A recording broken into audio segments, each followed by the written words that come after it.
During our community walk, I had a chance to observe how businesses, the environment, and the community are connected in everyday life. This experience showed me that each of these three areas, economic activity, social cultural behavior, and environmental conditions, affects one another in ways that are often easy to overlook.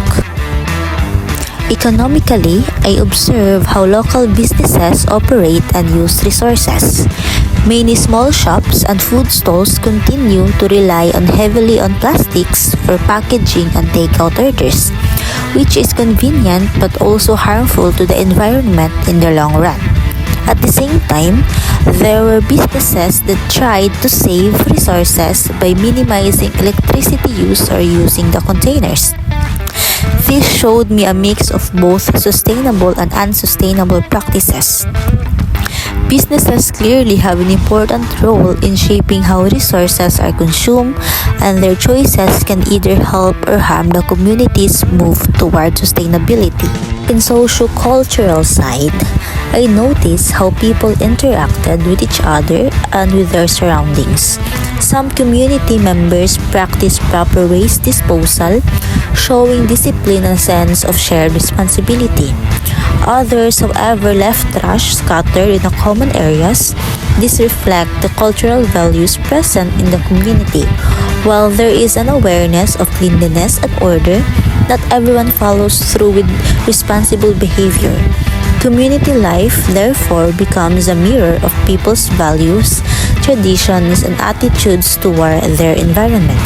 It reminded me that sustainability is not just about rules or system, it is also about cultural practices and collective discipline. From an environmental perspective, I observe both positive and negative aspects. On one hand, there were green spaces and plants along the road that added to the natural balance of the area. On the other hand, I saw unmanaged waste and air pollution from vehicles which threatened the quality of the environment. I also noticed a few recycling bins, which are small signs that the community is trying to apply the principles of reduce, reuse, and recycle.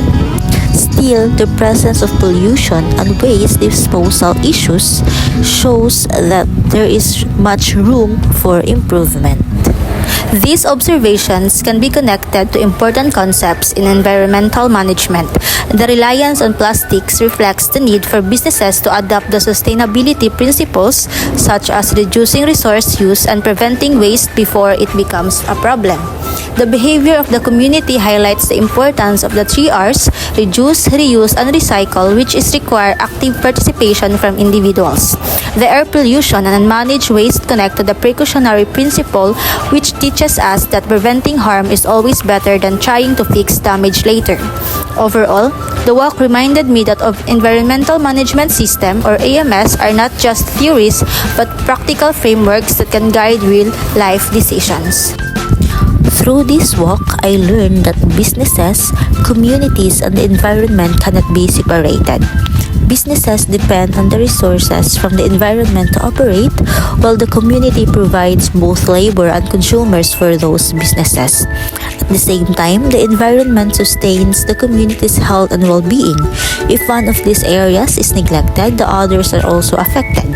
Personally, I realized that small actions, whether by businesses, individuals, or communities, make a big difference in achieving sustainability. It is not just the government's responsibility, but everyone's.